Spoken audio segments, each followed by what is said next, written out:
There's a surgical procedure where doctors sever the corpus callosum, the bundle of nerve fibers connecting the left and right hemispheres of the brain. It's usually done to treat severe epilepsy when no other treatment works. But what happens afterward is truly remarkable and deeply unsettling. Imagine this. You show an image to a patient's left visual field, which is processed by the right hemisphere. When you ask them to describe what they saw, they can't. Nothing. Why?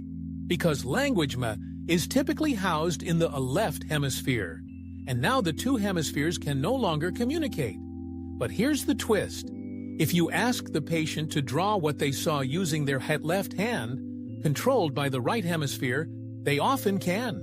They know what they saw, but they just can't say it. This leads to an eerie question. Are there two separate consciousnesses inside a split-brain patient? One in each hemisphere, each with its own perceptions, thoughts, and awareness? It certainly seems that way, and that challenges one of our core assumptions, that consciousness is unified. Instead, what we see is that consciousness might be a process, stitched together by constant communication between brain regions.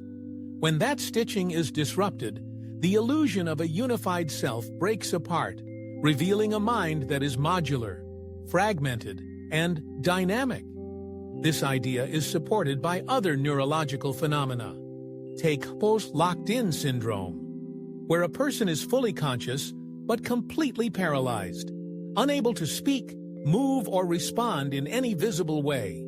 Brain scans sometimes show rich mental activity, suggesting that awareness remains intact even when expression vanishes. Or consider dissociative identity disorder, formerly called multiple personality disorder, where distinct identities seem to inhabit the same brain, each with different memories, behaviors, and even physiological traits. How can one brain host many selves? Then there's the phenomenon of blind sight. Some people with damage to the visual cortex report being completely blind in a part of their visual field. Yet, when asked to guess what's there, they're often correct. They can't see, but they can respond. This suggests that perception can occur without awareness. Consciousness, in this view, is not required for all forms of processing. The brain can take in information, make decisions, and act without you knowing it. Which raises a bigger question. How much of you is really you?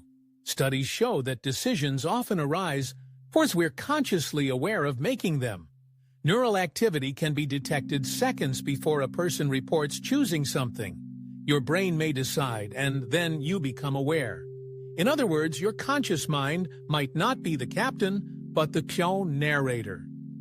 It explains and rationalizes actions after they've already happened. This fits with the yacht modular theory of mind, the idea that the brain is made up of specialized systems, each doing different jobs, some of which may never enter consciousness. And yet, consciousness feels unified, like a single spotlight illuminating your experience, a continuous stream of thoughts, sensations, and emotions that all feel like you. Why? Maybe it's a trick, a useful illusion that evolved to help you navigate the world as a coherent self. But it also opens the door to mind-bending ideas. Could there be multiple consciousnesses within one person? Could consciousness split and recombine? Are we ever truly in control, or simply passengers in a story our brain is telling? At Infinity Beyond, we don't shy away from the strange. Because the deeper we dive into consciousness, the more it resists being pinned down. It's slippery, paradoxical, and mysterious. And maybe that's the point. Maybe the self is not a thing, but a process.